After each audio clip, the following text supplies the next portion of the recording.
Hello and welcome back to Lesson 4. So you've already started to create your own loop, and now we're ready to start actually animating a character who's going to go in front of this loop. If you haven't saved the loop file, don't worry, we're just mostly focusing on animating the characters. So for now I'm just going to even hide these away so we don't even look at them. So, we know the basics of how to make a shape. So let's make a man who has a couple body parts. Let's start with the feet. So we're going to have these very angular L-shaped feet for now, just as simple as possible. And then the other foot. And by the way, if you do want to make these more complex and actually draw them with the drawing tool, feel free. Now we're going to give him a body. So he's going to have a little body like this. And then we're going to give him his head. So maybe we'll use the circle tool and create a head like that. And then we'll give him some arms with some hands. So we're just going to do some quick little L shapes. So there's an L shape. There's an L shape. I notice he has very big feet, but it doesn't have to be perfect. So here's a little man. Let's make sure we've got these selected all in the same layer. They're not. Hands are actually done on the same layer, so we break that up. And now for each one of these, we say create or convert to symbol and we make it into a graphic. So convert to symbol, make it into a graphic, select the body, convert to symbol, graphic, symbol, graphic, convert to symbol, graphic, convert to symbol, and graphic. And now on each of these we're now going to create a motion tween. And now just as before, using these layers, we're going to stretch these out like so, to create points like this. And now, our first step in the cycle will be like this. He's going to move his arm at an angle, and he's going to bring both of his arms essentially to the middle, like so, while his feet stick out a bit, and one goes back and sticks that way. And maybe his head bobs a little bit too, along with his body. So, if we're to look how this looks, let's go ahead and move this back a bit. One thing I do want you to do is I want you to take this and make this actually the first frame. Just delete the old frames where you had the poses at. And now, try to return to a pose that's similar to what you saw, where the arms go up, and the legs now go down. It's okay to be a little angular. Again, the body is going to go up. I'm holding down Shift to make sure things line up properly. And the head goes up, so. And the third step, arms stay where they are. The legs go out as far as we want them to finish the cycle. And the body starts to rest, while the head only rests just a little bit slightly. Give him a little spring in his step. The next step, we're then going to bring the legs back together again, sticking out like this. I'm going to bring the arms down, like this.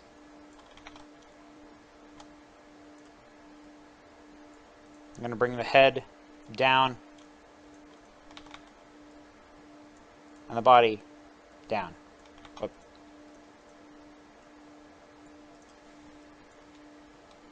So now he's got a bit of a springy walk cycle. And the last frame, we want to end where we started. So,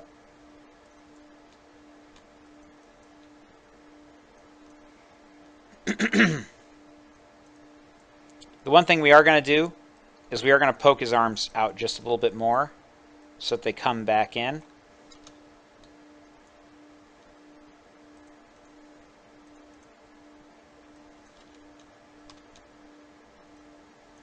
Might want to move those back even further in their step, actually. So find where his two arms are located.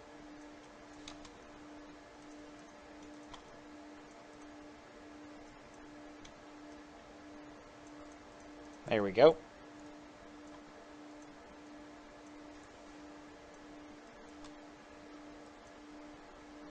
Doesn't have to be perfect now.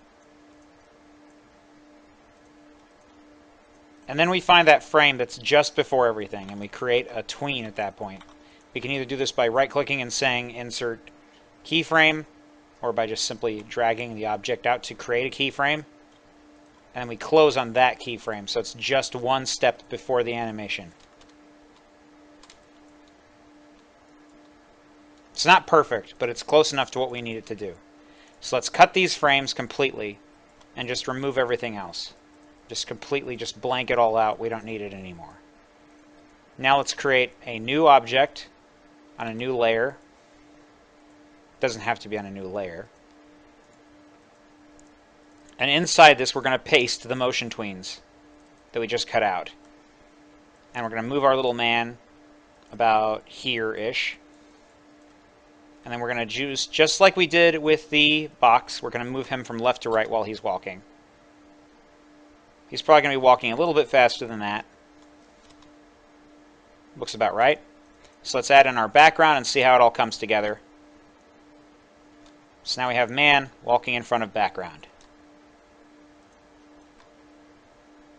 If you can pull this off, you are well on your way to becoming an animator. This is the simplest form of animation. This is tween-based animation.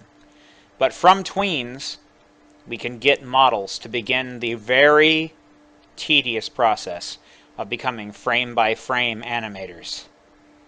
For some more examples of times when I made animations like this, I can actually open up some files for you that I think will be very enlightening. So this is an animation I did for a character in a video game that's on Steam right now called Rush Brothers. And as you can see, the character has a few different cycles that he goes through.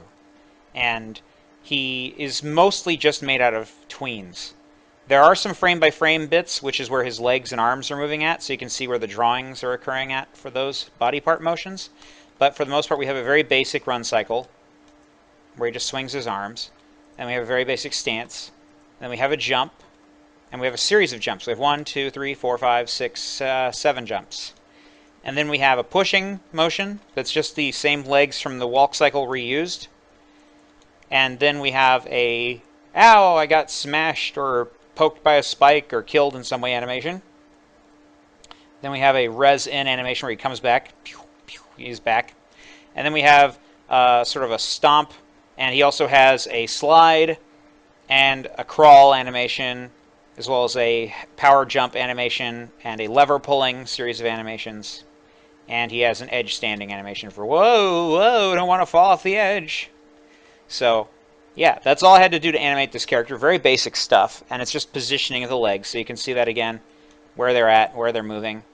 And I'll show you each step of the way of that walk cycle. 1, 2, 3, 4, 5, 6, 7, 8, 9. I think it's 10 frames altogether. Yep, 10 frames of animation.